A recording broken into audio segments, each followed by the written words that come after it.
Hi friend, welcome back to your Big Creative Life podcast. I'm recording at my co-working space today and it is freezing. Oh my gosh, the AC's blasting. It feels like it's like 60 degrees in here and it's sweltering outside. So I'm wearing a sweatshirt, a little cardigan thing, which is insane. I need to be drinking something hot, I guess, to warm me up, but I don't want to go out and get it. I hate this. I hate this about summer. When I worked in a corporate office, I had like a little blanket at my desk because it would always be so cold and in the summer, and I hated it. That's something I don't miss about a corporate job. I don't miss a lot of things about having a corporate 9-to-5, but that's one. I just hated that. So anyways, we're going to have our August Q&A episode this month. Just a reminder that the last Tuesday of every month is when our Q&A podcast episode is released. And if you would like to submit a question for me to answer next month, you can do so at the link in the show notes. You can ask a question about editing, writing, brainstorming, mindset, my business, personal life, querying, whatever you want to ask about basically, and I'll answer it next month. We have 3 questions this month, and then I also have a question. I have some version of this question that I've been getting so many times on social media that I want to just read out one example and then answer it on the podcast in case anyone here is wondering like a similar thing. So technically there's 4 questions. All right. So I think this might be a little bit of a shorter episode for this month. Oh, actually, I wanted to announce something that just released today before we get into the questions. So I just launched something very exciting, a new offer, which I've not done in a while. It's a first chapter review. So what this review entails is I will look at your first chapter of your novel. I will leave comments in the margins of your manuscript, and then I will record a 5-minute video for you that summarizes my recommendations for improvement, gives you feedback on things like plot, character introductions, any world building information that if you're writing in a speculative fiction genre, pacing, conflict, etc. So like basically just the opening components of your story. Up to 5,000 words are included in this. So if your first chapter is maybe only 2,000 or 3,000 words, that's fine. You can include more. So maybe that means for you, I would look at a bit of your second chapter as well. If your first chapter is very long and it's over 5,000 words, then it's just the first 5,000 words. And how it works, there's a link in the description in the show notes of this episode on ways to work with me, and you can just click the first chapter review button. And then after you purchase the first chapter review, you will get a confirmation email that has a link on how you submit your pages to me. And then once I have the pages, once I receive them, I will complete the first chapter review in 7 days and I'll email it to you. So this is perfect for you if you are maybe not ready to invest in a full round of editing, or maybe it's just outside of your budget to do that. You can do this for $99 and you get all my recommendations and the comments and then the video. And this is a good way to just get a taste of what editing feedback might be like. And also, if you decide down the road that you do want to get a full editing pass, or you want to work with me in a coaching capacity, you can take that $99 and apply it towards the cost of editing or coaching. So it's basically like you would get this for free then, and then you're able to get the full coaching and editing, whatever you would like to do. So, and this is ideal, like if you're going to query your novel, I really recommend getting this because it's going to help you spot any issues or inconsistencies or things that you need to be aware of in your opening pages. But honestly, this is good for anyone, because if you're self-publishing, readers are going to have, your first pages are important for readers. So this can be a good thing to do in that case as well. So if you have specific questions, once you click onto the first chapter review page, there are some questions and there's some more information about this service. But if you have questions that aren't addressed on that page, you can email me at hello@thekatiewolf.com and I'll answer your questions. If you just want to like do a little check first to see if this is the right service for you, I'm happy to talk it out with you. So that's exciting. I have a limited number of these available every month that I will do. And basically I'll just update the link and say like, it's all full for this month, check back next month. So that way I have enough capacity to be working on it. So if you click on the link and it's not available, that's why. All right, let's get into our questions for this month. First question: how do you keep track of plot points that change as you write the first draft? And if you come up with a new twist or crucial detail that occurs prior to where you are in drafting, should you go back and write in the new twist/idea, or just write down the detail and update the draft in the first round of edits? This is a great question, and there's not a wrong way to do it, but I am going to tell you my recommendation just based on working with so many writers over the years. The way that I recommend new writers approach the first draft is to just power through, get the rough draft out quickly, let it be messy, don't go back and edit, just focus on moving forward. Just don't edit as you go. Basically, get the rough draft out quickly. It's not wrong to do it the other way, but that's just my recommendation for new writers especially. So given that, if this is a bigger, if it's a crucial detail, meaning it's something that is going to impact a lot of things in the plot, and it's something that you need to get on the page in order to wrap your head around it and then be able to write everything that comes after it, then it might be a good idea to go back and adjust it. If it's going to be helpful for you to, again, just like wrap your head around everything that comes after it, if it's a significant change. If it's just something small, however, like if you realize that you had a setting detail wrong, or you need to update a twist to be this person instead of this person, and it's just like a detail that can be easily changed, then I would say wait. Like that's always the kind of thing where you can just make a comment to yourself in the margins of the manuscript, and then on your editing pass, once you get the first draft done, you can go through and adjust it. I mean, that might almost sound backwards, because you might be like, well, Katie, if it's a tiny thing that's going to take 2 seconds to do, why not just change it? And you can. You don't have to follow my advice. But I just feel like if you have momentum and you're moving forward in the draft, those kinds of little things, those can be addressed in editing. Like it's not worth the possibility of getting derailed, because I have seen this happen, and I've had this happen to me in the past, where you go back to make a small change and then realize, oh wait, but that's also going to affect this thing and then this thing, and what about, oh, this sentence is terrible, I need to just, while I'm here, let me clean this up really quick. And then all of a sudden you've spent 2 weeks making edits and you're like, wait, I lost all momentum in the story. So that's partly why I think just make a note of it, come back to it when you're editing. So again, you can put a little comment in the margins of the manuscript, or you can just have a running list of things that you know you have to address, like create a separate Word doc, create a separate Google Doc, whatever you're using. Make a bullet point to yourself about something to fix later. That's totally a fine way to handle it. So yeah, I think this just comes down to, is this something that will prevent you from moving forward because it's the kind of thing where it's going to alter the scenes that come after and it would be helpful for you to change it? Then I think there's an argument to making that change. Otherwise, you can just fix it later.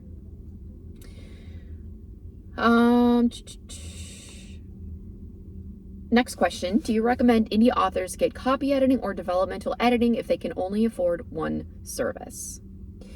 This is a good question, and the answer is just that it depends, which I know is not helpful and it's not really answering the question, but I want to talk this out and explain my thoughts. Some indie authors have a very good grasp of grammar. They understand how to write a complete sentence. They understand like punctuation. They understand verb tense and subject-verb agreement, all of those things that a copy editor would do. And yeah, there might be a couple of typos, like a couple stray, I don't know, commas that should be periods, or a couple of minor tense issues. But overall, 99% of the manuscript is correct. Then I would say you don't need copy editing. Like, don't worry about it. I think for indie authors, what you have to remember is that you are presenting a professional product to readers, to potential buyers, right? And if you have a manuscript that is chock full of errors and typos to the point where it affects readability, then readers are going to be put off by that. You're probably going to get some negative reviews. So it really is worth it to invest in a copy editor if you feel like you're kind of shaky on the grammar and you really want someone to polish it and clean it up for you. But if you feel like you're solid on that, then I would much rather you focus on getting a manuscript evaluation, because again, going back to that polished, finished, good product that you are presenting to readers, to potential buyers, you want to present your best work. And if you have some lingering concerns about the story, you have some questions about how things are going to be received, whether it's something related to characters, plot, pacing, world building, whatever, then a manuscript evaluation might be your best bet. Because again, you only have one chance with a book. Like, you are putting out a product, and if there are inconsistencies or the story is just not paced correctly or the characters are flat, like, that obviously is going to negatively impact you. So yeah, I think it comes down to, where do you feel like you could benefit from some help? What would you be looking for an editor to do? And so given that, I think then you can determine what's going to be the best option for you. And if you have specific questions beyond that, you can always reach out to an editor. Like, I have people reach out to me occasionally and are like, hey, this is my publishing plan. This is what I want to do. I'm not sure. What do you think? What would you recommend? And I'm happy to talk it out with people. Or if you're emailing another editor, like, I'm sure they would be happy to talk it out with you. Yeah, so it just depends a bit, but I would think about what's most important to you and what are you concerned about ultimately. And with the manuscript evaluation or the developmental editing, sometimes people have a team of beta readers. They feel really confident about the story, so they don't feel like they need an editor. So yeah, it just varies. And it's not required. I'll just say that explicitly. You do not have to hire an editor if you are going to self-publish, if you're going to query. It is not required to hire an editor. It's not like you are only going to be successful if you hire an editor. It's just that, going back to what I said a couple of minutes ago, you only get one shot to present your best work. And so I think if it's financially possible for you, it is a really, really good investment to get an editor that you trust and can help you make your book the best it can possibly be, whether that is in a grammar, verb, tense, punctuation capacity, or feedback on the story itself. Next question. Is it a good idea to build a social media following before you query? I'm worried agents won't look twice if I don't have a social media presence. If you are writing fiction, do not worry about this. I think, sure, at minimum, if an agent is interested in you and they've read your full manuscript and they want to offer you representation, then they probably will go check out your social media just to make sure that you're not crazy and like posting really unhinged, weird stuff. They're probably going to do some due diligence there. And I think at minimum, it's nice to show that you know how to post on social media, so that if they do sign you and you do get a book deal, you're at least able to promote your book a little bit yourself on social media and connect with readers. I think that's beneficial, probably. But beyond that, you don't need to have a platform. You don't need to have a large social media following before querying. It's not like there's some metric you need to hit, because that's not how it works for fiction. There are debut authors who sign with agents and then get book deals all the time who do not have big social media followings. So yeah, I think a presence, yes, definitely a good thing to have, but you don't need a big following. So I would spend your efforts focusing on the book, because okay, obviously I'm not an agent, just reminder to anyone who's new listening to the podcast. I'm not a literary agent, so I don't know the exact steps that they take, but it wouldn't make any sense for an agent to go and search you out on social media before they've read the full manuscript, and like before or even any sample pages, because they have to know if the book's good and if it's something they would want to represent and they think they can sell first. So that always comes first before they go check out your social media. So just that's where your priority needs to be. And anyone who's telling you anything different on social media is lying, maybe trying to sell you something, who knows. The process is different for nonfiction, but for fiction, that's not how it works. Okay, so those are the questions that we had submitted for this month. And like I said at the beginning, I do have another question that I want to just talk about here. I can't remember. I know I've talked about this on the podcast, but I honestly can't remember if I've done this on a previous Q&A episode. I don't think I have.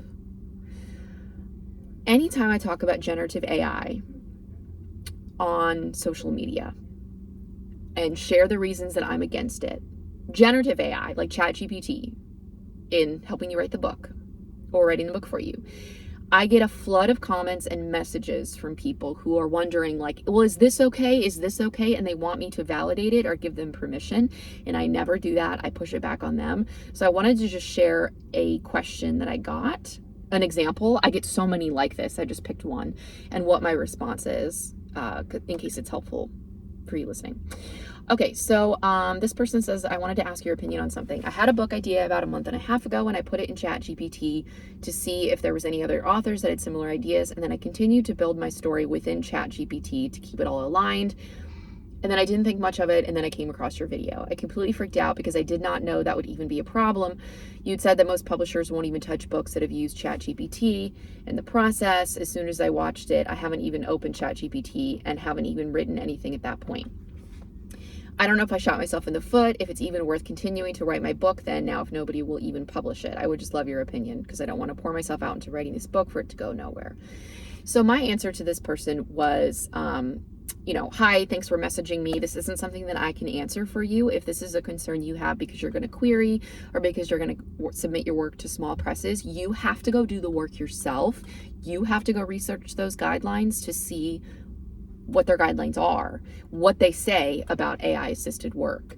Even if your work isn't AI generated, like this person didn't say, hey, ChatGPT, write my book, and then it spit out a book, but this person is using ChatGPT to assist them in writing. So it's an AI assisted work. So you have to go look and see what the guidelines are on how they talk about this to see if you can submit to them or not. That was my answer. The questions that I get are varied. Again, some of them are much more like combative or much more like, I use ChatGPT to edit my book, or I use ChatGPT to brainstorm, and now I want to know, like, is this okay? And I'm always like, I don't know. I don't know why you're asking my permission. You need to go search out that information for yourself. No one else can answer that for you. Like, you have to look at the guidelines. So yeah, that's what I would say if anyone is listening and in a similar boat right now. I mean, personally, my opinion would be like to this person, let me just pull up the question again. Because this person built their story within ChatGPT and like, I don't know. I mean, I'm assuming ChatGPT gave this person feedback or like had some role in the process. That is now an AI assisted work. So if it were me, like, I wouldn't feel comfortable going forward with the book idea, but that's something that people individually have to decide once they look at the guidelines for wherever they want to submit their work to or query their work. Yeah, that's what I'll say. Okay.